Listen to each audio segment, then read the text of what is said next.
ಓಂ ನಮೋ ಭಗವತೆ ಪರಬ್ರಹ್ಮಣೆ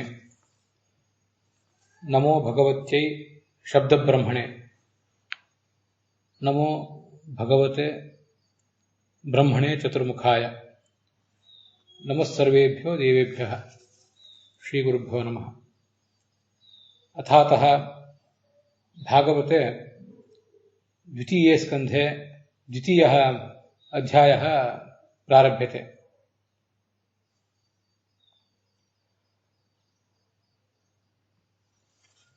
तस्मिंश्च अध्याये द्वितीयोऽयं श्लोकः शब्दस्य हि ब्रह्मण एष पन्थाः इति. अतएव अस्मिन् मङ्गलाचरणे शब्दब्रह्मण वेदशास्त्रादिना संवर्णितः भगवान् परब्रह्माविदः श्रीमन्नारायणः स्तुतः. एवञ्च परं ब्रह्म इति श्रीमान् नारायणः, शब्दब्रह्म इति लक्ष्मीः, चतुर्मुखश्च ब्रह्मा स्वयं लोकगुरुः लक्ष्मीनारायणयोः आत्मजः.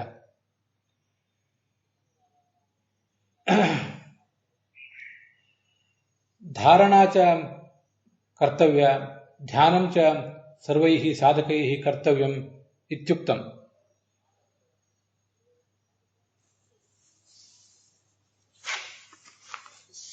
समस्तोऽयम् अण्डकोशः ब्रह्माण्डकोशः तस्य भगवतः शरीरम्. तस्मिंश्च ब्रह्माण्डे वर्तते चतुर्मुखः ब्रह्मा. तस्य च अन्तर्यामी अयम् श्रीमान् नारायणः. तस्य ध्यानं कर्तव्यमित्युक्तम्. अनेन च ध्यानेन कृतेन किं फलं लभ्यते, को वा अस्य फलस्य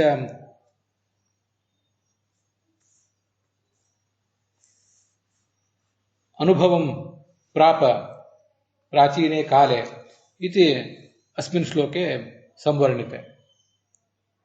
ಭಾಗವತದ 2ನೇ ಸ್ಕಂದದ 2ನೇ ಅಧ್ಯಾಯವನ್ನು ನಾವೀಗ ನೋಡ್ತಿದ್ದೇವೆ. ಆರಂಭದಲ್ಲಿ ಮಂಗಲಾಚರಣೆ ಹೀಗೆ ಮಾಡಲಿಕ್ಕೆ ಏನು ಉದ್ದೇಶ ಅಂದರೆ, ಈ 2ನೇ ಶ್ಲೋಕದಲ್ಲಿ ಶಬ್ದ ಬ್ರಹ್ಮ ಅಂತ ಬಂದಿದೆ. ಶಬ್ದ ಬ್ರಹ್ಮ ಅಂದರೆ ಲಕ್ಷ್ಮೀದೇವಿ ಅಂತ ಅದರ ಅರ್ಥ. ಆ ಲಕ್ಷ್ಮೀದೇವಿಯಿಂದ ಸ್ತುತ್ಯನಾದವನು ಪರಬ್ರಹ್ಮ. ಹೀಗೆ ಪರಬ್ರಹ್ಮನಾದ ನಾರಾಯಣ ಅಂತ ಅವನನ್ನು ಮೊದಲು ಸ್ತುತಿಸಿ, ಶಬ್ದ ಬ್ರಹ್ಮ ಅನ್ಸ್ಕೊಂಡಿರುವ ಲಕ್ಷ್ಮೀದೇವಿಯನ್ನ ಆಮೇಲೆ ಸ್ತೋತ್ರ ಮಾಡಿ, ಚತುರ್ಮುಖ ಬ್ರಹ್ಮನನ್ನ ಮುಂದೆ ಸ್ತುತಿಸಿದ್ದೇವೆ. ಅದನ್ನ ಮಂಗಲಾಚರಣದ ರೂಪದಲ್ಲಿ ನೋಡಿದ್ದೇವೆ. ಅಂತ್ಯಕಾಲವನ್ನು ಸಮೀಪಿಸಿದ ಸಾಧಕ ಅಥವಾ ಅಂತ್ಯಕಾಲ ಇನ್ನೂ ಬಂದಿಲ್ಲದ ಸಾಧಕ ಯಾರಾದರೂ ಆಗಲಿ ಧ್ಯಾನವನ್ನು ಮಾಡಬೇಕು. ಬ್ರಹ್ಮಾಂಡದಲ್ಲಿ ಆದರೂ ಧ್ಯಾನವನ್ನು ಮಾಡಬೇಕು, ಪಿಂಡಾಂಡದಲ್ಲಾದರೂ ಧ್ಯಾನವನ್ನು ಮಾಡಬೇಕು. ಕೊನೆಯ ಪಕ್ಷ ತನಗೆ ಯಾವುದು ಉಚಿತವೋ ಅಂಥ ಧ್ಯಾನವನ್ನಾದರೂ ಮಾಡಲೇಬೇಕು. ಬೇಸಿಕ್ ಧ್ಯಾನ ಅಂದರೆ ಗಾಯತ್ರಿ, ಕೃಷ್ಣ ಮಂತ್ರ ಮೊದಲಾದವುಗಳನ್ನು ಜಪಿಸುವಾಗ ಏನೊಂದು ಧ್ಯಾನ ಇದೆ, ಆ ಧ್ಯಾನವನ್ನು ಅದನ್ನಂತೂ ಅವಶ್ಯವಾಗಿ ಮಾಡಲೇಬೇಕು. ಹೀಗೆ ನಮಗೆ ಉಚಿತವಾದಂತಹ ಶ್ರವಣ, ಮನನ ಮತ್ತು ನಮಗೆ ಸಾಧ್ಯವಾದ ಧ್ಯಾನ ಇವನ್ನೆಲ್ಲ ಮಾಡ್ತಾ ಹೋದರೆ ನಮಗೆ ಇರುವ ಪ್ರತಿಬಂಧಕಗಳು ದೂರ ಆಗ್ತವೆ. ಮತ್ತೆ ಅದರಿಂದ ಸಾಕ್ಷಾತ್ಕಾರ ಸಾಧ್ಯ ಆಗ್ತದೆ. ಅಜ್ಞಾನ ಅಂದರೆ ಜ್ಞಾನದ ಕೊರತೆ, ತಪ್ಪು ತಿಳುವಳಿಕೆ, ಸಂಶಯ ಇವೆಲ್ಲವೂ ಪರಿಹಾರ ಕಂಡ್ರೆ ಸಾಕ್ಷಾತ್ಕಾರ ಸಾಧ್ಯ ಆಗ್ತದೆ ಅಂತನ್ನೋದನ್ನ ಈ ಹಿಂದೆ ನಾವು ನೋಡಿದ್ದೀವಿ. ಆಯಿತು, ಇಂಥ ಧ್ಯಾನವನ್ನು ಮಾಡಿ ಅದರ ಫಲವನ್ನು ಪಡ್ಕೊಂಡವರು ಯಾರಾದರೂ ಎಲ್ಲಿಯಾರು ಕಾಣ್ತಾರ ಅಂತ ಒಂದು ಜಿಜ್ಞಾಸೆ ನಮಗೆ ಬರ್ತದೆ.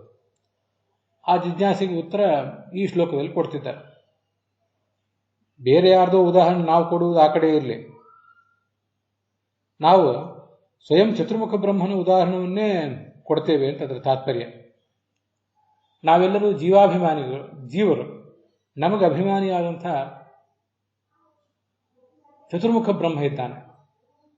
ಅವನು ಕಾಲಾಭಿಮಾನಿಯೂ ಹೌದು, ಜೀವಾಭಿಮಾನಿಯೂ ಹೌದು. ಜೀವರ ಅಭಿಮಾನಿಯಾಗಿ ಆ ಜೀವರ ಎಲ್ಲ ಗುಣಗಳು ಮುಂದೆ ವ್ಯಕ್ತ ಆಗಬೇಕಾದದ್ದು ಆತನ ಅನುಗ್ರಹದಿಂದಲೇ.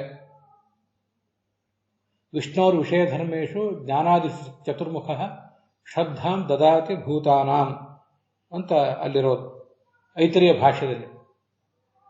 ಭಗವಂತನ ಕುರಿತಾಗಿ ನಾವು ಏನೇ ಮಾಡಬೇಕಾದ್ರೂ ಕೂಡ ಅದಕ್ಕೆಲ್ಲ ಶ್ರದ್ಧಾವನ್ನು ನಮಗೆ ಕೊಡಬೇಕಾದವನು ಈ ಚತುರ್ಮುಖ ಬ್ರಹ್ಮ.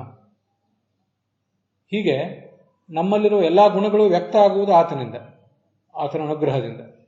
ಅದಲ್ಲದೆ ಆತ ಕಾಲಾಭಿಮಾನಿಯೂ ಹೌದು. ನಮ್ಮ ಕಾಲ ಸಫಲವಾಗಿ ನಡೆಯಬೇಕಾದದ್ದು ಆತನ ಅನುಗ್ರಹದಿಂದಲೇ. ಹೀಗೆ ಚತುರ್ಮುಖ ಬ್ರಹ್ಮನಿಗೆ ಕಾಲಾಭಿಮಾನಿ ರೂಪ ಹೊಂದಿದೆ, ಜೀವಾಭಿಮಾನಿ ರೂಪ ಹೊಂದಿದೆ. ಅದು ಇಲ್ಲಿ ಈಗ ಭಾಗವತದಲ್ಲಿ ಬಂದಿಲ್ಲ, ಮುಂದೆ ಭಾಗವತ ತಾತ್ಪರ್ಯದಲ್ಲಿ ಬರ್ತದೆ. ನಮಗೆ ಅತ್ಯಂತ ದೊಡ್ಡ ಮಾದರಿ ಈ ಚತುರ್ಮುಖ ಬ್ರಹ್ಮನೇ. ಹೀಗೆ ಧ್ಯಾನ ಮಾಡಿ ಅದರ ಫಲವನ್ನು ಪಡ್ಕೊಂಡು ತನ್ನ ಕಾರ್ಯದಲ್ಲಿ ಯಶಸ್ವಿಯಾದವನು. ಅದಕ್ಕೆ ಚತುರ್ಮುಖ ಬ್ರಹ್ಮನೇ ಒಂದು ಉದಾಹರಣೆ. ಅದಕ್ಕಾಗಿ ಅವನ ಉದಾಹರಣೆಯನ್ನೇ ಈಗ ಮೊದಲು ಹೇಳ್ತಿದ್ದಾರೆ. ಏವಂ ಪುರಾಧಾರಣಯಾತ್ಮಯೋನಿ ನಷ್ಟಾಂ ಸ್ಮೃತಿಂ ಪ್ರತ್ಯವರ್ಹ್ಯ ತುಷ್ಟಾಂತ್ ತಥಾ ಸಸರ್ಜ ಇದಂ ಅಮೋಘ ದೃಷ್ಟಿ ಯಥಾಪ್ಯಯಾತ್ ಪ್ರಾಕ್ ವ್ಯವಸಾಯ ಬುದ್ಧಿ ಅಂತ ಆ ಶ್ಲೋಕ.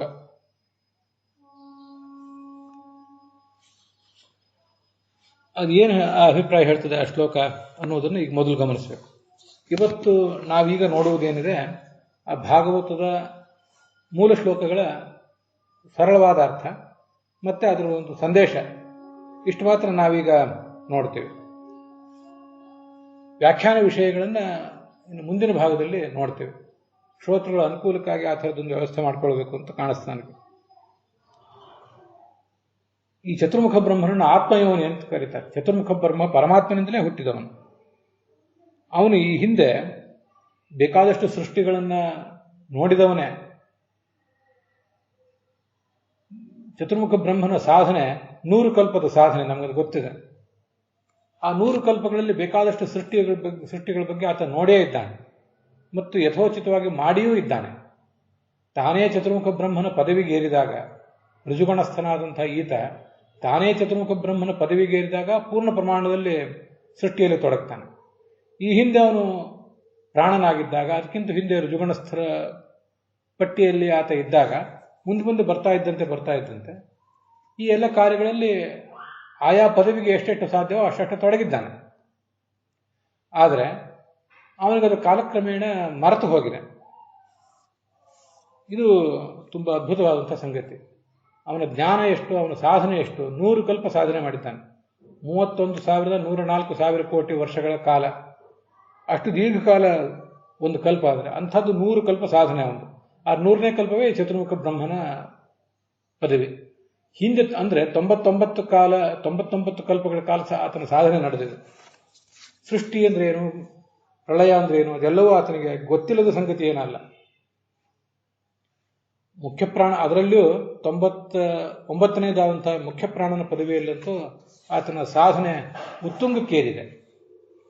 ಅಂಥ ಮಹನೀಯನಾದಂಥ ಆ ಚತುರ್ಮುಖ ಇವತ್ತು ಆ ಕಾಲದ ಪ್ರಭಾವದಿಂದಾಗಿ ಸ್ವಲ್ಪ ಅದನ್ನು ಕಳ್ಕೊಂಡಿದ್ದಾನೆ. ಅದು ಜ್ಞಾನ ಎಷ್ಟು ದೊಡ್ಡದು, ಪರಮಾತ್ಮನ ಸೃಷ್ಟಿ ಎಷ್ಟು ದೊಡ್ಡದು ಅನ್ನೋದನ್ನು ಮಾತ್ರ ತಿಳಿಸ್ತದೆ. ಚತುರ್ಮುಖ ಕಳ್ಕೊಂಡ ಅಂತಂದರೆ ನಿಮ್ಮಂತೆ ಅದನ್ನು ಕಳ್ಕೊಂಡ, ಅದರಿಂದ ಬಹಳ ತೊಳಲಾಡಿದ, ನಮ್ಮಂತೆ ಆತನಿಗೆ ಸಂಕಟ ಇತ್ಯಾದಿಗಳು ಯಾವುದೂ ಇರೋದಿಲ್ಲ. ಆದರೂ ಅಂಥವನಿಗೂ ಅಂಥ ಮಹನೀಯರಿಗೂ ಹೀಗೊಂದು ಸಂಗತಿ ಬರ್ತದೆ. ಆದರೆ ಆತ ಭಗವಂತನ ಅನುಗ್ರಹದಿಂದ ತನಗಾದ ಆ ಮೈಮರೆವು, ಅಜ್ಞಾನ, ತನಗೆ ಬಂದು ಅಪ್ಪಳಿಸಿದ ಅಜ್ಞಾನ, ಇದೆಲ್ಲವನ್ನು ಕೂಡ ತೊಡೆದುಕೊಂಡು ಮುಂದೆ ಸೃಷ್ಟಿಗೆ ತೊಡಗಿದ್ದಾನೆ. ಹಿಂದಿನ ಕಲ್ಪದಲ್ಲಿ ಹೇಗಿತ್ತೋ ಹಾಗೇ ಸೃಷ್ಟಿ ಮಾಡಿದ್ದಾನೆ. ಅದು ಅಲ್ಲಿ ಬಂದಿರೋದು. ಮುಂದೆ ಒಂದು ಕಡೆ 4ನೇ ಸ್ಕಂಧ ಇತ್ಯಾದಿ ಕಡೆಗಳಲ್ಲಿ ಆ ವಿಷಯ ಬರೋದಿದೆ. ನಾವು ಅದನ್ನು ಮತ್ತಷ್ಟು ವಿವರವಾಗಿ ಅವಾಗ ನೋಡ್ತೇವೆ. ಅಜ್ಞಾನಂಚ ಚತುರ್ವಾರಂ ದ್ವಿವಾರಂ ಭಯಮೇವಚ.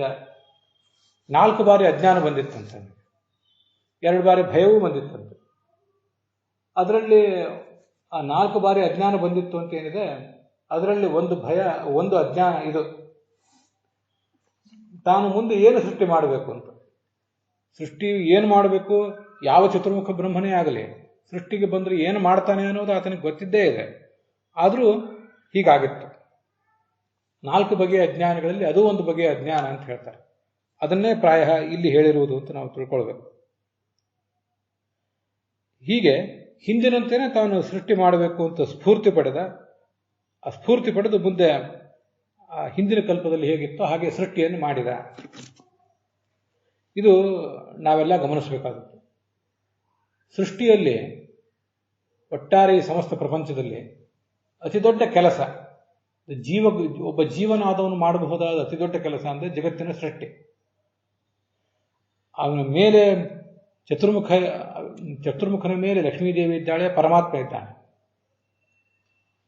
ಅವರಿಬ್ಬರು ಕೂಡ ಜೀವಕೋಟಿಯಲ್ಲಿ ಸೇರಿದವರೇ ಅಲ್ಲ, ಈ ಎಲ್ಲ ಜೀವಗಳನ್ನು ಮುನ್ನಡೆಸುವಂಥವ್ರು. ಅವರು ಮಾಡುವ ಕೆಲಸ ಮಹಾ ಕೆಲಸ, ಅದಲ್ಲ ಅಂತಲ್ಲ. ಸಾಧಕನಾದವನು ಒಬ್ಬ ಸಂಸಾರದಲ್ಲಿ ಇದ್ದವನು, ಸಂಸಾರದಲ್ಲಿ ಈಸುತ್ತಾ ತನ್ನ ಕರ್ತವ್ಯಗಳನ್ನು ಮಾಡ್ತಾ ಮುಂದೆ ಜಯಿಸಿ ದಡ ಸೇರಬೇಕಾದಾಗ ಸೇರುವ ಹಂತದಲ್ಲಿ ಆ ಪ್ರೊಸೆಸ್ನಲ್ಲಿ ಆತ ಮಾಡುವಂಥ ಅತಿ ದೊಡ್ಡ ಕೆಲಸ ಅಂದರೆ ಸೃಷ್ಟಿ. ಆ ಸೃಷ್ಟಿಗೆ ಎಷ್ಟು ಪ್ರಮಾಣದ ಧ್ಯಾನ ಬೇಕು ಅದನ್ನು ನಾವು ಗಮನಿಸಬೇಕು. ಯಥಾಶಕ್ತಿ ಕಿಲಾನ್ ವೇದಾನ್ ವಿಜ್ಞಾಯ ಉಪಾಸನಂ ಭವೇತ್ ತತ್ರಾಖಿಲಸ್ಯ ವಿಜ್ಞಪ್ತಿ ಸಮ್ಯಕ್ ಬ್ರಹ್ಮಣ ಏವ ಹಿ ತದನ್ಯೇಷಾಂ ಯಥಾಯೋಗಂ ಅಖಿಲ ಜ್ಞಪ್ತಿರಿಷ್ಯತೆ ಅಂತ ಹಿಂದೆ ಅನುವ್ಯಾಖ್ಯಾನದಲ್ಲಿ ಬಂದದನ್ನು ಒಂದ್ಸರಿ ನೋಡಿದ್ದೇವೆ. ಎಷ್ಟು ಸಾಧ್ಯವೋ ಅಷ್ಟು ಹೆಚ್ಚು ಶಾಸ್ತ್ರಗಳನ್ನು ಓದಿ ಮುಂದೆ ಉಪಾಸನೆ ಮಾಡಬೇಕಂತ. ಅದರಲ್ಲಿ ಸರ್ವಜ್ಞತ್ವ, ಯಥಾಶಕ್ತಿ ಎಲ್ಲವನ್ನೂ ಓದಲಿಕ್ಕೆ ಸಾಧ್ಯ ಇರುವುದು ಚತುರ್ಮುಖ ಬ್ರಹ್ಮನಿಗೆ ಒಬ್ಬನಿಗೆ. ಉಳಿದವರಿಗೆ ನಮ್ಮಂತೆ ಅವನಿಂದ ಕೆಳಗೆ ಬಂದಂತೆ ಎಲ್ಲವನ್ನೂ ಓದುವ ಶಕ್ತಿ ಕಡಿಮೆ ಆಗಿರ್ತದೆ. ಮತ್ತೆ ಆ ಧ್ಯಾನ ಮಾಡಲಿಕ್ಕೆ ಬೇಕಾದಂಥ ಒಂದು ತಿಳುವಳಿಕೆನೂ ಕೂಡ ಕಡಿಮೆ ಆಗಿರ್ತದೆ. ಧ್ಯಾನ ಅತಿ ಹೆಚ್ಚು ಯಾರು ತಿಳಿದಿದ್ದಾನೆ, ಹೆಚ್ಚು ಯಾರು ಮನನ ಮಾಡಿದ್ದಾನೆ, ಅವನಿಗೆ ಹೆಚ್ಚು ದೃಢವಾಗಿ ಧ್ಯಾನ ಮಾಡಬಲ್ಲ. ನಮ್ಮ ಧ್ಯಾನ ಅಸ್ಥಿರ ಆಗುವುದು, ಆ ಧ್ಯಾನದ ಪ್ರಕ್ರಿಯೆ ಶಿಥಿಲ ಆಗುವುದು ಈ ಕಾರಣಕ್ಕಾಗಿ. ಆದರೆ ಬಿಡುವಂತಿಲ್ಲ, ಮತ್ತೆ ಮತ್ತೆ ಅದನ್ನು ಮುಂದುವರಿಸಲೇಬೇಕು, ಶ್ರವಣವನ್ನು ಮನನವನ್ನು ಮುಂದುವರಿಸಲೇಬೇಕು. ಅಂಥ ದೊಡ್ಡ ಕೆಲಸ ಅವನು ಮಾಡಿದ್ದಾನೆ. ಸೃಷ್ಟಿಯಲ್ಲಿ ಸರಸ್ವತಿಯ ಒಡಗೂಡಿ ಮುಂದೆ ಕೆಲಸ ಮಾಡಿದ್ದಾನೆ. ನಾವು ದೈಹಿಕವಾಗಿ ಗಂಡಾದ ಕೂಡಲೇ, ದೈಹಿಕವಾಗಿ ಹೆಣ್ಣಾದ ಕೂಡಲೇ ಸೃಷ್ಟಿ ಪ್ರಕ್ರಿಯೆಯಲ್ಲಿ ತೊಡಗ್ತೇವೆ. ಅದಕ್ಕಾಗಿ ಏನು ಅಧ್ಯಯನ ಮಾಡಿದ್ದೇವೆ, ಗೃಹಸ್ಥ ಧರ್ಮಕ್ಕೆ ಬರಲಿಕ್ಕೆ ಮುಂಚೆ ಏನು ಅಧ್ಯಯನ ಮಾಡಿದ್ದೇವೆ, ಏನು ಮನನ ಮಾಡಿದ್ದೇವೆ, ಒಂದಿಷ್ಟು ಏನಾದರೂ ಧ್ಯಾನ ಮಾಡಿದ್ದೀವ ಅನ್ನೋದನ್ನು ಸ್ವಲ್ಪ ನಾವು ಆಲೋಚನೆ ಮಾಡಬೇಕು ಯಾವತ್ತೂ ಕೂಡ. ಹರಿವಂಶದಲ್ಲಿ ಬರುವುದೇ ಇದೇ ಸಂಗತಿ. ಹರಿವಂಶವನ್ನು ಕೇಳಿದರೆ ಸಂತಾನ ಆಗ್ತದೆ ಅಂತ ಹೇಳ್ತಿರ್ತಾರಲ್ಲ, ಯಾಕೆಂದರೆ ಅನೇಕ ಜನ ರಾಜರ ಕಥೆ ಬರುವುದೇ, ರಾಜರ ಋಷಿಗಳ ಕಥಾ ಬರುವುದು ಹೀಗೆ. ಅವರು ದೀರ್ಘಕಾಲ ಧ್ಯಾನ ಮಾಡಿದರು, ಅದಾದ್ಮೇಲೆ ಮದುವೆ ಮಾಡಿಕೊಂಡ್ರು. ಕೆಲವರು ಮದುವೆ ಮಾಡಿಕೊಂಡಾದ್ಮೇಲೆ ಮತ್ತೆ ಧ್ಯಾನ ಮಾಡಿದರು, ತಪಸ್ಸು ಮಾಡಿದರು. ಅದರ ಮುಂದೆನೇ ಅವರ ಸೃಷ್ಟಿ ಪ್ರಕ್ರಿಯೆ ಪ್ರಾರಂಭಗೊಂಡದ್ದು. ಇದೆಲ್ಲವೂ ಕರ್ದಮ ದೇವಹೂತಿಯರು ಅವರ ಕಥೆಯಲ್ಲೂ ಹೀಗೆ ಇದೆ. ಅನೇಕ ಜನ ರಾಜರ ಕಥೆ ಹರಿವಂಶದಲ್ಲಿ ಇದೆಲ್ಲ ಕಡೆನೂ ಹೀಗೆ ಬಂದಿರುವುದು. ವ್ಯಾಪಕವಾದ ಅಧ್ಯಯನ, ಮನನ, ಹಾಗೆ ತನಗೆ ಅನುಗುಣವಾದಂತಹ ಧ್ಯಾನ ಇಲ್ಲದೆ ಹೋದರೆ ಅದರಿಂದ ಅದರ ಪರಿಣಾಮವಾಗಿ ಸಿಗುವಂತಹ ಸಂತಾನ ಅದಷ್ಟು ಓಜಸ್ವಿಯಾಗಿರೋದಿಲ್ಲ. ಇದು ನಮಗೆ ಈ ವಿಷಯದಿಂದ ತಿಳಿಯೋದು. ಇಂಥ ಚತುರ್ಮುಖ ಬ್ರಹ್ಮನೇ ಅದನ್ನು ಮಾಡಿದ, ಅವನು ನಮಗೆ ಮಾದರಿಯಾಗಬೇಕು. ಸರಿ, ಶಬ್ದಸ್ಯ ಹಿ ಬ್ರಹ್ಮಣ ಏಷ ಪಂಥಾಹ, ಮುಂದಿನ ಶ್ಲೋಕ ಹೇಳ್ತದೆ. ತುಂಬ ಸುಂದರವಾದಂಥ ಮಾತು ಈ ಮಾತು, ಇದರ ಮುಂದಿನ ಮಾತು, ಇವೆಲ್ಲವೂ ಕೂಡ. ಇವನು ಅಂದರೆ ಈ ಚತುರ್ಮುಖ ಅಲ್ಲ, ಪರಮಾತ್ಮ, ಇವನು ಶಬ್ದ ಬ್ರಹ್ಮದ ಪಂಥಾಹ, ಮಾರ್ಗ. ಮತ್ತೆ ಎಲ್ಲ ನಾಮಗಳು ಹೇಳುವುದು ಈತನನ್ನೇ. ಅದು ನಮಗೆ ಸಣ್ಣವರಿಗೆ ಗೊತ್ತಾಗದೆ ಭಗವಂತನನ್ನು ಹೇಳಬೇಕಾದ ಆ ನಾಮಗಳನ್ನು ಮತ್ಯಾರನ್ನು ಹೇಳಲಿಕ್ಕೆ ಉಪಯೋಗ ಮಾಡಿ ಆ ಮೂಲಕ ನಾವು ಏನು ಪಡ್ಕೋಬೇಕು ಅಂತಿರ್ತೀವೋ ಅದನ್ನು ಪಡೆಯದೆ ತೊಳಲಾಡ್ತೇವೆ. ನಮ್ಮ ತೊಳಲಾಟಕ್ಕೆ ಇದು ಕಾರಣ.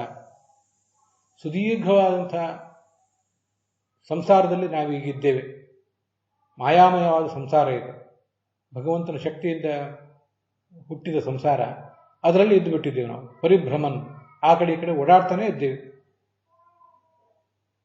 ಮುಂದೆ ಒಂದು ಕಡೆ ಬರ್ತದೆ, ಕರ್ಮಭಿರ್ಭ್ರಾಮ್ಯಮಾಣಸ್ಯ ದೇವತಿರ್ಯಂಗ್ರಿಯೋನಿಷು ಅಂತ. ನಮ್ಮ ಕರ್ಮಕ್ಕನುಸಾರವಾಗಿ ಕೆಲವರು ತಮ್ಮ ಕರ್ಮಕ್ಕನುಸಾರವಾಗಿ ಕೆಲವರು ದೇವತೆಗಳು, ಕೆಲವರು ಋಷಿಗಳು, ಕೆಲವರು ಪಿತೃಗಳು, ಕೆಲವರು ಚಕ್ರವರ್ತಿಗಳು, ಕೆಲವರು ಮನುಷ್ಯರಾಗಿ ಅವತಾರ ಹುಟ್ಟುತ್ತಾ ಇರ್ತಾರೆ. ಅಂತೂ ಈ ಪರಿಭ್ರಮಣ ಅನ್ನೋದು ಯಾರನ್ನೂ ಬಿಟ್ಟದ್ದಲ್ಲ. ಚತುರ್ಮುಖ ಬ್ರಹ್ಮನಿಗೂ ಆ ಪರಿಭ್ರಮಣ ಇದೆ, ನಮಗೂ ಇದೆ. ಮತ್ತೆ ಈ ಶಯಾನ ತುಂಬ ಸುಂದರವಾದಂಥ ಶಬ್ದ ಅದು. ಒಬ್ಬನು ಮಲ್ಕೊಂಡಿದ್ದವನಿಗೆ ಏನೂ ಗೊತ್ತಿರುವುದಿಲ್ಲ. ತಾನು ತನ್ನ ಸುಖ ಕಾಲ ಇಷ್ಟರ ಬಿಟ್ಟರೆ ಅವನಿಗೆ ಏನು ಯಾವುದರ ಪರಿವಯವೂ ಇರೋದಿಲ್ಲ. ಗಾಢವಾದ ನಿದ್ದೆಯಲ್ಲಿ, ಎಚ್ಚರಾವಸ್ಥೆಯಲ್ಲಿ ಎಲ್ಲವೂ ಇರ್ತದೆ. ಒಮ್ಮೆ ಎಚ್ಚರಕ್ಕೆ ಬಂದರೆ ತಾನು, ತನ್ನ ಹೆಂಡತಿ, ಗಂಡ, ತನ್ನದು ಅನ್ನೋದೆಲ್ಲವೂ ಪ್ರಾರಂಭ ಕಂಡುಬಿಡ್ತದೆ. ಅವನು ಸ್ವಪ್ನಾವಸ್ಥೆಯಲ್ಲಿಯೂ ಕೂಡ ಮನಸ್ಸಿನ ಪರದೆ ಮೇಲೆ ಏನು ಕಾಣ್ತಿರ್ತದೋ ಅದನ್ನು ನೋಡ್ತಿರ್ತಾನೆ. ಏನೂ ಗೊತ್ತಿಲ್ಲದೆ ಇರುವ ಸಂಗತಿ ಅಂದರೆ ಕನಸು, ಈ ನಿದ್ರೆ. ಆ ನಿದ್ರೆಯಲ್ಲಿ ಇದ್ದವನು ಹೇಗೋ ಹಾಗೆ ಈ ಜೀವ ಇಲ್ಲಿ ಇದ್ದು ಬಿಟ್ಟಿದ್ದಾನೆ ಈ ಸಂಸಾರದಲ್ಲಿ ಅಂತ ಅದರ ಅಭಿಪ್ರಾಯ ಹೇಳ್ತಾರೆ. ಇಲ್ಲಿ ಏನು ತಿಳಿಯದೆ ಇದ್ದಾನೆ ಅನ್ನುವುದನ್ನು ಶಯಾನಃ ಎಂಬ ಶಬ್ದದಿಂದ ಹೇಳಿದ್ದಾರೆ. ಮಲ್ಕೊಂಡಿದ್ದವನಿಗೂ ಆ ದೃಷ್ಟಿಯಿಂದ ನಾವಿನ್ನೂ ಪರತತ್ವವನ್ನು ತಿಳಿದಿಲ್ಲ, ಪರತತ್ವವನ್ನು ತಿಳಿಯುವ ಮಾರ್ಗದಲ್ಲಿ ನಾವಿನ್ನೂ ಮುನ್ನುಗ್ಗಿಲ್ಲ ಅನ್ನೋ ಕಾರಣದಿಂದ ನಾವು ಎಚ್ಚರ ಇದ್ದು ಕೂಡ ಮಲಗಿದ್ದಂತೆಯೇ.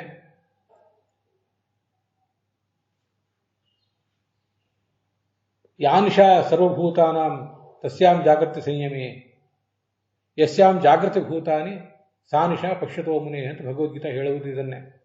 ನಾವು ಕಣ್ ತೆಗೆದಿದ್ದೇವೆ, ಸೃಷ್ಟಿಗೆ ಬಂದಿದ್ದೇವೆ, ಈಗಿನ್ನೂ ನಮಗೆ ನಿದ್ರೆಯೇ ಇದೆ. ಪರತತ್ವವನ್ನು ಅರಿಯುವ ಪ್ರಯತ್ನ ಮಾಡಿಲ್ಲ. ಆದ್ದರಿಂದ ನಮಗಿನ್ನೂ ಇದೊಂದು ರೀತಿ ನಿದ್ರೆಯೇ. ಪರತತ್ವವನ್ನು ತಿಳಿಲಿಕ್ಕೆ ತೊಡಗಿದ್ರೆ ಆ ನಿದ್ರೆ ಸ್ವಲ್ಪ ಸ್ವಲ್ಪ ಮರೆಯಾದಂತೆ. ಯಾನಿಶಾ ಸರ್ವಭೂತಾನಾಂ, ನಮ್ಮಂಥ ಎಲ್ಲ ಅಲ್ಪಭೂತರಿಗೆ, ಕ್ಷುದ್ರರಾದಂಥ ಭೂತರಿಗೆ ಇದೊಂದು ನಿಶಾ, ರಾತ್ರಿ ಇದ್ದಂತೆ. ಆದರೆ ಜ್ಞಾನಿಗೊಬ್ಬನಿಗೆ ಮಾತ್ರ ಇದೊಂದು ಎಚ್ಚರಿಕೆ, ಅದು ಅವನಿಗೆ ಮಾತ್ರ ಎಚ್ಚರಾವಸ್ಥೆ ಇದೆ. ಸರಿ, ಈ ಪರಮಾತ್ಮ ಸಕಲ ಶಬ್ದವಾಚ್ಯ ಆದ್ದರಿಂದ ನಾವು ಶಬ್ದ ಬ್ರಹ್ಮ ಅಂತ ಹೇಳೋದು, ಶಬ್ದ ಬ್ರಹ್ಮದ ಮಾರ್ಗ ಅಂತ ಹೇಳೋದು. ಲಕ್ಷ್ಮೀದೇವಿಯನ್ನು ಶಬ್ದ ಬ್ರಹ್ಮ ಅಂತ ಹೇಳ್ತಾರೆ. ಪರಬ್ರಹ್ಮ ಅಂದರೆ ಪರಮಾತ್ಮ, ಶಬ್ದ ಬ್ರಹ್ಮ ಅಂದರೆ ಲಕ್ಷ್ಮೀದೇವಿ. ಏತದಂತೆ ಚ ಮಧ್ಯೆ ಚ ಬ್ರಹ್ಮೈವೋಕ್ತ್ವಾ ವಿಜಾನತಾಂ ಋಗಾದಿ ಪಂಚಧಾ ಸಂಸ್ಥಂ ಶಬ್ದ ಬ್ರಹ್ಮ ಪ್ರಶಾಮ್ಯತಿ ಅಂತ ಒಂದು ಮಾತು ಮಹಾಭಾರತದಲ್ಲಿ ಕೇಳಿ ಬರ್ತದೆ. ಆಚಾರ್ಯ ಉಪನಿಷತ್ ಭಾಷೆಯಲ್ಲಿ ಅದು ಉದ್ಧರಿಸ್ತಾರೆ. ಸಕಲ ಶಾಸ್ತ್ರಗಳ ಆರಂಭದಲ್ಲಿ, ಮಧ್ಯದಲ್ಲಿ, ಕೊನೆಗೆ ಎಲ್ಲ ಕಡೆಯೂ ಕೂಡ ಪರಮಾತ್ಮನನ್ನೇ ಪ್ರತಿಪಾದನೆ ಮಾಡಿ ಹೀಗೆ ಶಬ್ದ ಬ್ರಹ್ಮ, ಆ ಶಬ್ದ ಬ್ರಹ್ಮದ ಅಂದರೆ ವೇದರಾಶಿಯ ಅಭಿಮಾನಿಯಾದಂಥ ಲಕ್ಷ್ಮೀದೇವಿ ಅವಳು ಪ್ರಶಾಮ್ಯತೆ, ಆವಾಗ ಸಮಾಧಾನ ಚಿತ್ತರಾಗ್ತಾಳಂತೆ. ಇದೆಲ್ಲದಕ್ಕೂ ಕೂಡ ಪರಮಾತ್ಮನೇ ವಾಚ್ಯ ಅನ್ನುವ ತಿಳಿವನ್ನು ತಾನಂತೂ ಪಡೆದಿದ್ದಾಳೆ, ಅದನ್ನೇ ಜ್ಞಾನಿಗಳಿಗೆ ತೋರಿಸಿಕೊಟ್ಟಿದ್ದಾಳೆ. ಮುಂದೆ ಅವಳು ಆವಾಗ ಸಮಾಧಾನ ಆಯ್ತಂತೆ. ಶಬ್ದ ಬ್ರಹ್ಮ ಅಂದರೆ ಹಾಗೆ ಲಕ್ಷ್ಮೀದೇವಿ ಅಂತ ಅಲ್ಲಿ ಒಂದು ಕಡೆ ವಾದಿರಾಜ ಸ್ವಾಮಿಗಳು ಉಪನಿಷತ್ ಭಾಷೆಯಲ್ಲಿ ಅರ್ಥ ಬರೀತಾರೆ. ಹೀಗೆ ಶಬ್ದ ಬ್ರಹ್ಮ ಅಂದರೆ ವೇದರಾಶಿ ಮತ್ತು ಅದರ ಅಭಿಮಾನಿಯಾದಂಥ ಲಕ್ಷ್ಮೀದೇವಿ, ಅದನ್ನು ಕೂಡ ನಾವು ತಿಳ್ಕೊಳ್ಬೇಕು. ಅದೆರಡಕ್ಕೂ ಕೂಡ ಈತನೇ ಮಾರ್ಗ. ಪಂಥಾಹ ಅಂದರೆ ಮಾರ್ಗ, ಪಂಥಾಹ ಅಂದರೆ ಮಾರ್ಗ ಅಂತ ಪ್ರಶ್ನೆ ಬಂದಾಗ, ಹಾಗಾದರೆ ಈ ಮಾರ್ಗದ ಮೂಲಕ ಹೋಗಿ ತಲುಪಬೇಕಾದಂಥ ಒಂದು ಗುರಿ ಯಾವುದು ಅಂತ ಪ್ರಶ್ನೆ ಬರ್ತದೆ. ಗುರಿ ಬೇಕಲ್ಲ. ನಾವು ನೋಡುವ ಜಗತ್ತಿನಲ್ಲಿ ಗುರಿ ಬೇರೆ, ಮಾರ್ಗ ಬೇರೆ. ಗುರಿ ತಲುಪಿದ ಮೇಲೆ ಆ ಮಾರ್ಗದಲ್ಲಿ ಮತ್ತೆ ನಾವೇನು ಕಾಲಿಡೋದಿಲ್ಲ. ಅಂತೂ ಮಾರ್ಗ ಒಂದು ಬೇರೆನೇ ಇರ್ತದೆ, ಗುರಿ ಒಂದು ಬೇರೆನೇ ಇರ್ತದೆ.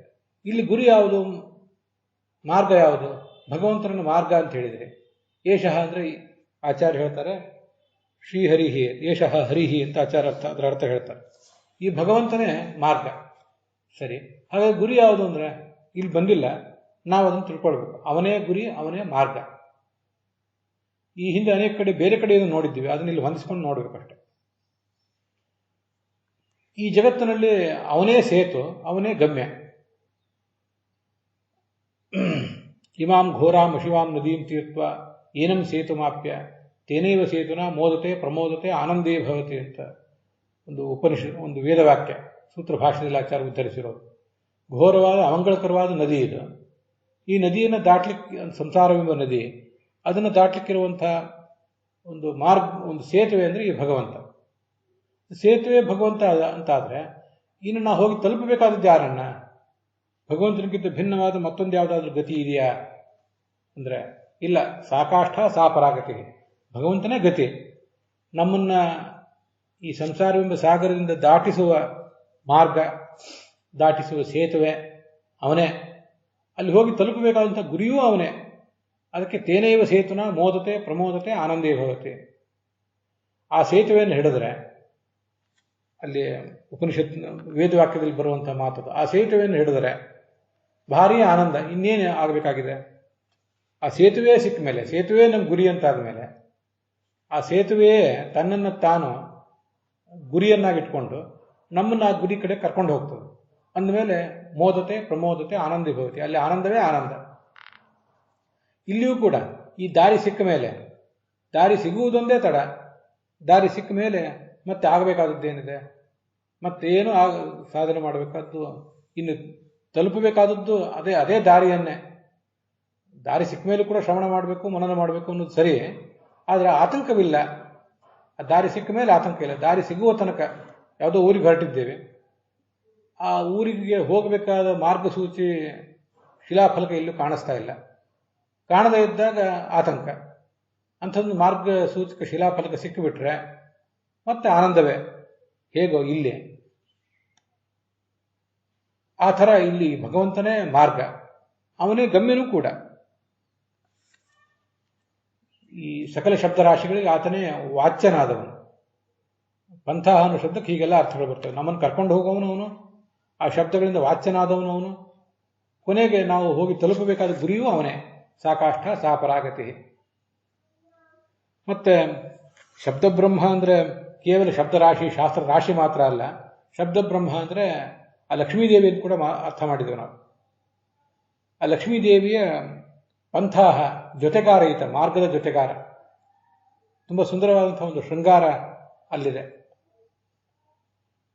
ನಾವು ನಮ್ಮ ಪತ್ನಿಯರನ್ನ, ಗಂಡಂದ್ರನ್ನ ಜೊತೆಗಾರರು, ಜೊತೆಗಾತಿ, ಬಾಳ ಗೆಳತಿ, ಬಾಳ ಗೆಳೆಯ ಅಂತ ಹೀಗೆಲ್ಲ ಹೇಳ್ತಿರ್ತೇವೆ. ಅಥವಾ ಯಾರು ಹೇಳಿದ್ದನ್ನ ಕೇಳಿ ಆದರೂ ಕೇಳ್ತೀವಿ ಕೊನೆ ಪಕ್ಷ. ಈ ಶಬ್ದ ಬ್ರಹ್ಮ ಅನ್ಸ್ಕೊಂಡಿರುವ ಲಕ್ಷ್ಮೀದೇವಿಗೆ, ಪರಬ್ರಹ್ಮ ಅನ್ಸ್ಕೊಂಡಿರುವ ಈ ಪರಮಾತ್ಮ, ಇವನು ಪಂಥಾಹ, ಆ ಸುದೀರ್ಘವಾದ ಮಾರ್ಗದ ಗೆಳೆಯ. ಈ ಮಾರ್ಗ, ಅವರಿಬ್ಬರ ಪ್ರಯಾಣ ಏನಿದೆ, ಅದು ಎಂದೋ ಒಂದು ದಿವಸ ಪ್ರಾರಂಭ ಕಂಡದ್ದಲ್ಲ, ಇನ್ಯಾವತ್ತೋ ಒಂದು ದಿವಸ ಕೊನೆಗೊಳ್ಳುವಂಥದ್ದು ಅಲ್ಲ. ಅದು ಆ ಪ್ರಯಾಣ ಅನಾದಿ ಕಾಲದ ಪಯಣ, ಅನಂತ ಕಾಲದ ಪಯಣ ಕೂಡ. ಸಂಸಾರದಲ್ಲಿ ಅವರೆಂದು ಬರುವವರಲ್ಲ. ಸಂಸಾರದಿಂದ ಬಿಡುಗಡೆಗೊಳಿಸಿಕೊಳ್ಬೇಕಾದ ಅಗತ್ಯವೂ ಅವರಿಗಿಲ್ಲ.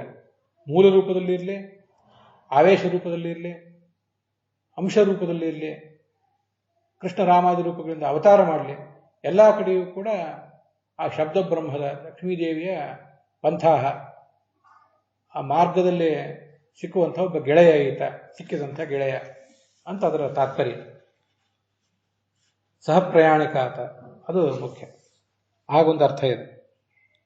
ಆದರೆ ನಾವು ಭಗವಂತನನ್ನೇ ಹೇಳುವಂತಹ ಈ ಎಲ್ಲ ಶಬ್ದಗಳನ್ನು, ಅವುಗಳ ಮಹತ್ವವನ್ನು ಮರೆತು ಆ ಶಬ್ದಗಳನ್ನು ಬೇರೆ ಬೇರೆ ಯಾರ್ಯಾರೋ ದೇವತೆಗಳನ್ನು ಮತ್ತಿತರರನ್ನು ಹೊಗಳುವ, ಕೊಂಡಾಡುವಂಥ ಕೆಲಸಕ್ಕೆ ಅವುಗಳನ್ನು ತೊಡಗಿಸ್ತೇವೆ. ಭಗವಂತನನ್ನು ನಾವು ಹೇಳಿದರೆ ಅದಕ್ಕೆ ಅರ್ಥ ಇದೆ, ಉಳಿದವರನ್ನು ಹೇಳಿದರೆ ಅದು ಅಪಾರ್ಥ ಆಗಿ ಹೋಗ್ತವೆ. ಆ ಅರ್ಥವೇ ಉಳಿದವರಲ್ಲಿ ಇಲ್ಲ. ಇಂದ್ರ ಅಂತ ಶಬ್ದ ತಗೊಂಡ್ರೆ ಪರಮೇಶ್ವರ ಅಂತ ಅರ್ಥ. ಅನಂತವಾದ ಐಶ್ವರ್ಯ ಇದ್ದವನು ಭಗವಂತ. ಈ ಇಂದ್ರನನ್ನು ಆ ಶಬ್ದದಿಂದ ಹೇಳಿದರೆ, ಇನ್ನೊಬ್ಬ ಶಚೀಪತಿ ಆದ ಇಂದ್ರನನ್ನ, ಅವನಿಗೆ ಪರಮೇಶ್ವರಿಯೇ ಇಲ್ಲ, ಆ ಅರ್ಥ ಹೊರಟೋಯ್ತು, ಅದು ಅಪಾರ್ಥವಾಗಿ ಹೋಯಿತು. ಮತ್ತೆ ಅದು ಅಪಾರ್ಥ ಆಗಿ ಹೋಗಿದ್ದರಿಂದಲೇ ಆ ಇಂದ್ರನಿಂದ ಸಿಗಬೇಕಾದಂಥ ಫಲವೂ ಇವನು ಸಿಗೋದಿಲ್ಲ. ಪರಮಾತ್ಮನಲ್ಲಿ ಇಂದ್ರ ಎಂಬ ಶಬ್ದ, ಅಗ್ನಿ ಎಂಬ ಶಬ್ದ ಸಾರ್ಥಕ. ಅಗ್ನಿ ಅಂತ ಪರಮಾತ್ಮನ ಉಚ್ಚಾರ ನಾವು ಉಪಾಸಿಸಿದರೆ ಚಲನರಹಿತನಾದಂಥ, ಬೌದ್ಧಿಕವಾಗಿಯೂ ದೈಹಿಕವಾಗಿಯೂ ಕ್ರಿಯಾಶೂನ್ಯನಾದಂಥ ನನ್ನನ್ನು ನೀನು ನಯತಿ, ಮುನ್ನಡೆಸ್ತಿ ಅನ್ನೋ ಕಾರಣದಿಂದ ನೀನು ಅಗ್ನಿ ಅಂತ ಅವನನ್ನು ಉಪಾಸನೆ ಮಾಡಿದರೆ, ಅವನಲ್ಲದು ಸಾರ್ಥಕ ಆಯಿತು. ಅವನು ನಮ್ಮನ್ನು ಮುನ್ನಡೆಸ್ತಾನೆ. ನಮಗೆ ಬೌದ್ಧಿಕವಾದ ದೈಹಿಕವಾದ ಕ್ರಿಯಾಶೂನ್ಯತೆಯನ್ನು ತೊಡೆದು ನಮ್ಮನ್ನು ಚಟುವಟಿಕೆ ಉಳ್ಳವರನ್ನಾಗಿ ಮಾಡ್ತಾನೆ, ಕ್ರಿಯಾಶೀಲರನ್ನಾಗಿ ಮಾಡ್ತಾನೆ. ನಾವು ಶಬ್ದ ಪ್ರಯೋಗ ಮಾಡಿದ್ದೂ ಸಫಲ ಆಯಿತು, ಸಾರ್ಥಕವಾಯಿತು. ನಮಗೆ ಸಿಗಬೇಕಾದಂತಹ ಅರ್ಥವು ಮೋಕ್ಷವೆಂಬ ಪುರುಷಾರ್ಥವೂ ಕೂಡ ಸಿಕ್ಕಿತ್ತು. ಆದರೆ ಉಳಿದವರನ್ನು ಹೇಳಿದರೆ ಆ ಶಬ್ದ ತನ್ನ ಅರ್ಥವನ್ನು ಕಳ್ಕೊಂಡಿತ್ತು, ಶಬ್ದವನ್ನು ನಾವು ಡಿಗ್ರೇಡ್ ಮಾಡಿದಂತಾಯಿತು, ಮತ್ತು ಅದರಿಂದ ಸಿಗಬೇಕಾದಂತಹ ಫಲವೂ ಸಿಗೋದಿಲ್ಲ.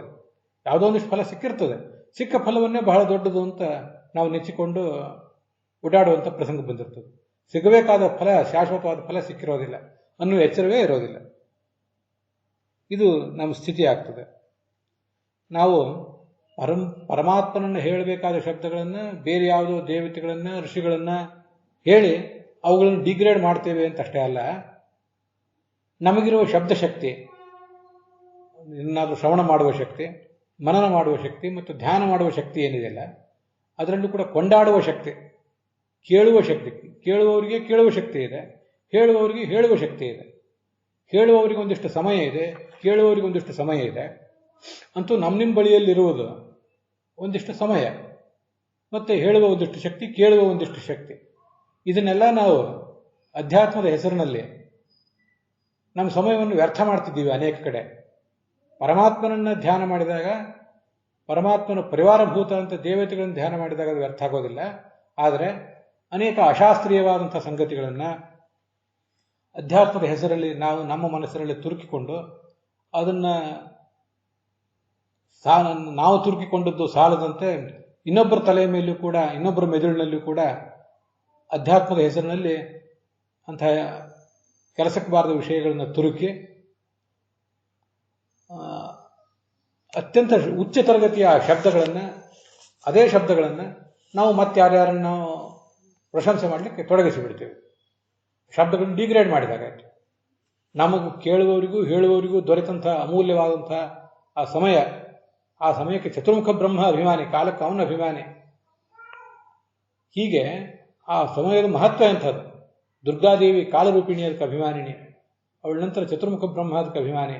ಮೂಲತಃ ಮಹಾಕಾಲ, ಪರಕಾಲ ಅಂತ ಕರ್ಕೊಂಡಿರುವ ಭಗವಂತ ಅದಕ್ಕೆ ನಿಯಾಮಕ. ಅಂಥ ಅದ್ಭುತವಾದ ಸಮಯವನ್ನು, ಇಷ್ಟು ಸತ್ವಭರಿತವಾದ ಆ ಸಮಯವನ್ನು ನಾವು ಪರಮಾತ್ಮನ ಅಂಗಭೂತರಾದ ದೇವತೆಗಳ, ಜ್ಞಾನಿಗಳ ಕುರಿತಾದ ಆರಾಧನೆಗೆ ಉಪಯೋಗ ಮಾಡಿದರೆ ಸಫಲ ಆಗ್ತದೆ.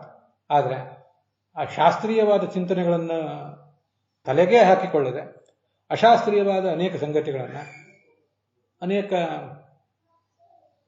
ಕಥೆಗಳನ್ನು ಕೂಡ, ಕಥೆ ಅಂದರೆ ಇಲ್ಲಿ ಕೇವಲ ಕಥೆಯನ್ನು ನಾನು ಹೇಳ್ತೀನಿ, ಕಥೆ ಅಂದರೆ ಒಟ್ಟಾರೆ ಅಂಶಗಳು, ನಾವೇನೇನು ಹೇಳ್ತೀವಲ್ಲ ಅದೆಲ್ಲ ಸ್ಟೋರಿ, ಮೇನ್ ಸ್ಟೋರೀಸ್, ಶಾಸ್ತ್ರೀಯವಲ್ಲದ ಅನೇಕ ಸಂಗತಿಗಳು ಒಟ್ಟಾರೆ.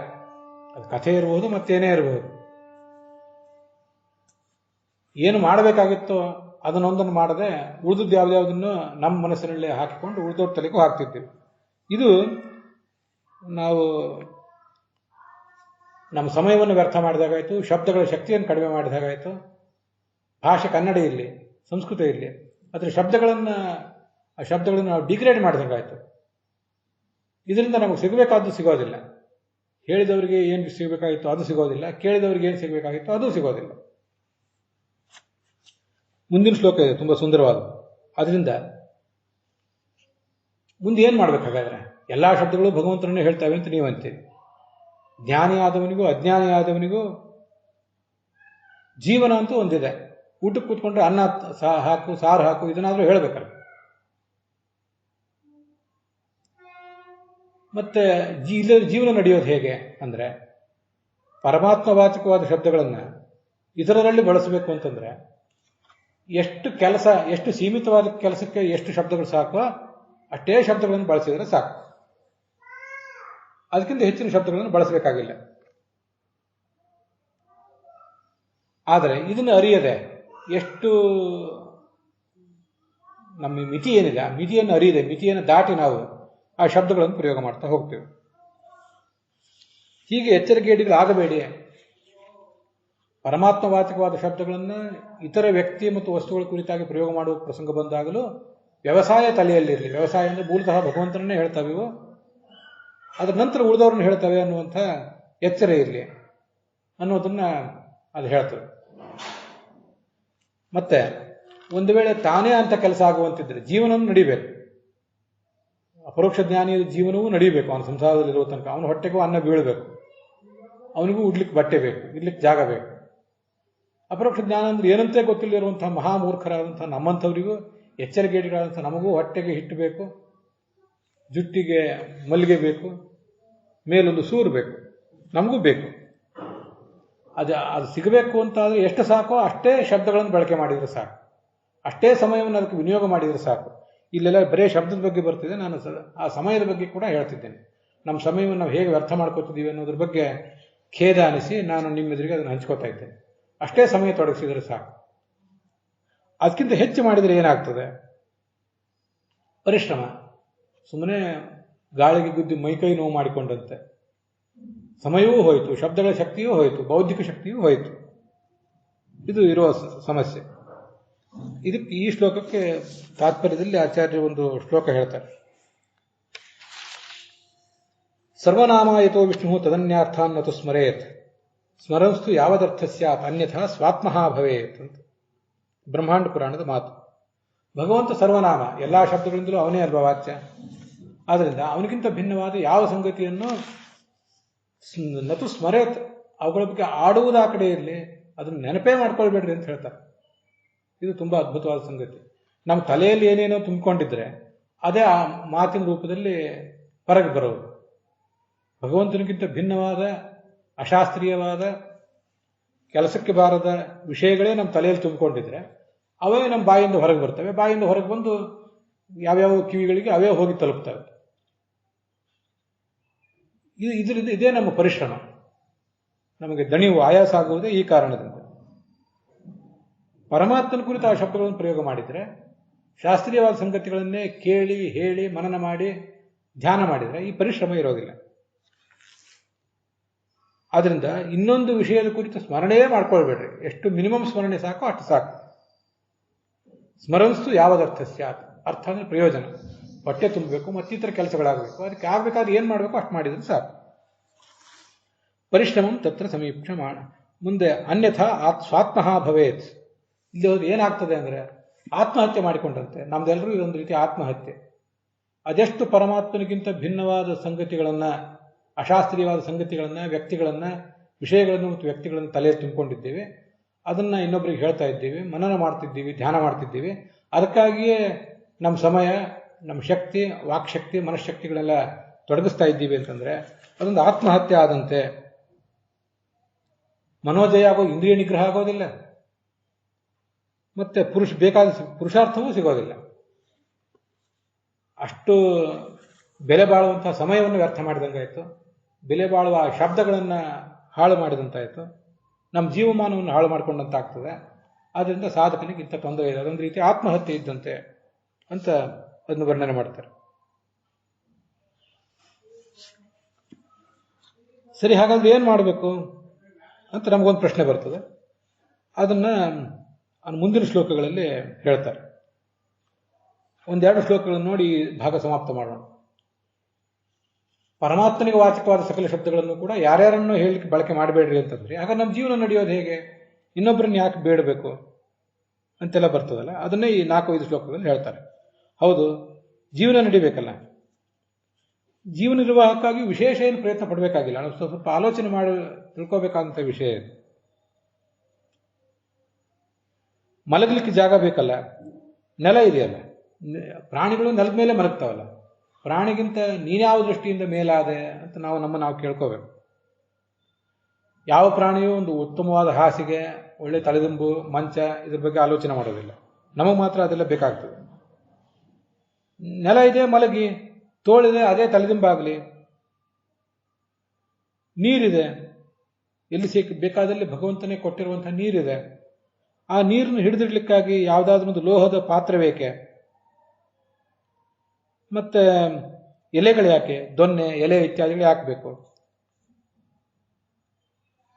ಉಡ್ಲಿಕ್ಕೆ ಬಟ್ಟೆ ಹಾಕಬೇಕು.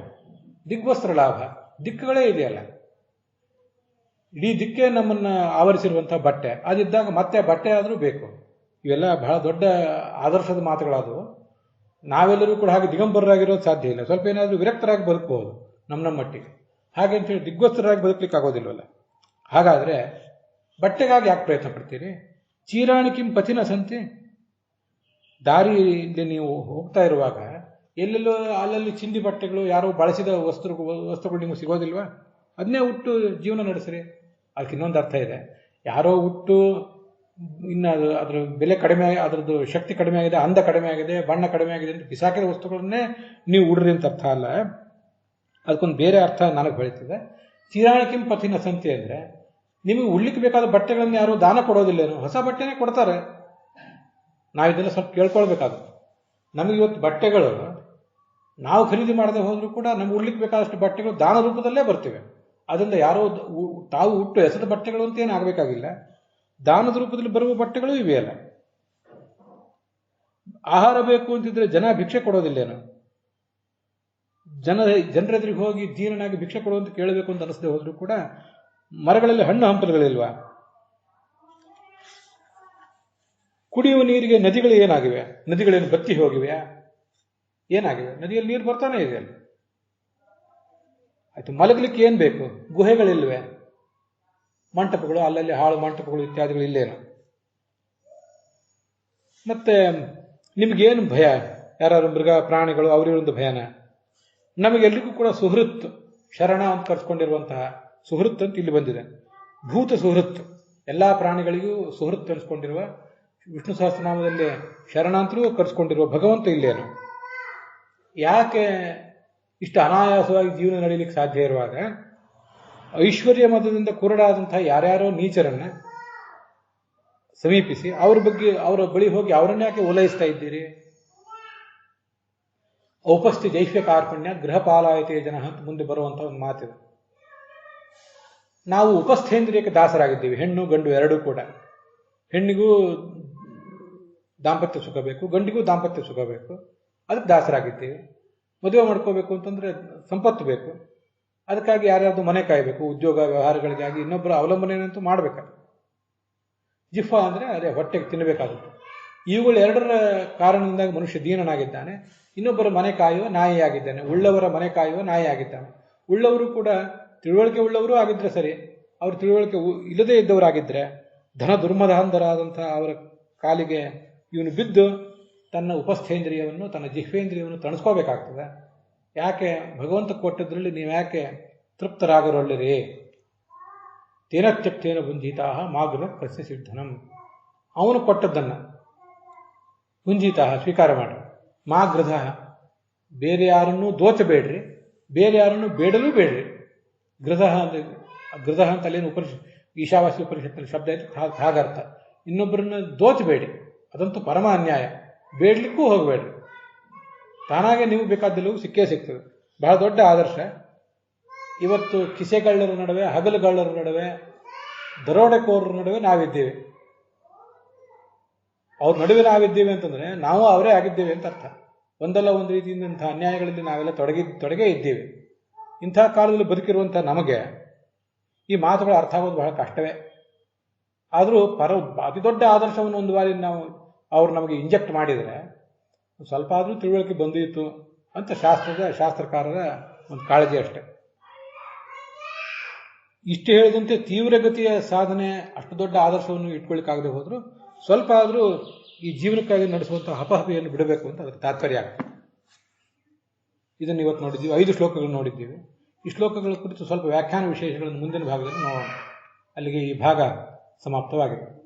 ಹುಸಿಯ ನಾಡಿ ಹೊಟ್ಟೆ ಹೊರೆವ ವಿಷಯದಲ್ಲಿ ರಚಿತನೆಂದು ಹುಸಿಗೆ ಹಾಕಿದಿರೋ ಇನ್ನು ಋಷಿಕೇಶನೇ, ಈಶ ನಿನ್ನ ಚರಣ ಭಜನೆ ಆಸೆಯಿಂದ ಮಾಡುವ ದೋಷ ರಾಶಿ ನಾಶ ಮಾಡು ಶ್ರೀಶಕೇಶವ. ಶ್ರೀಕೃಷ್ಣಾರ್ಪಣ.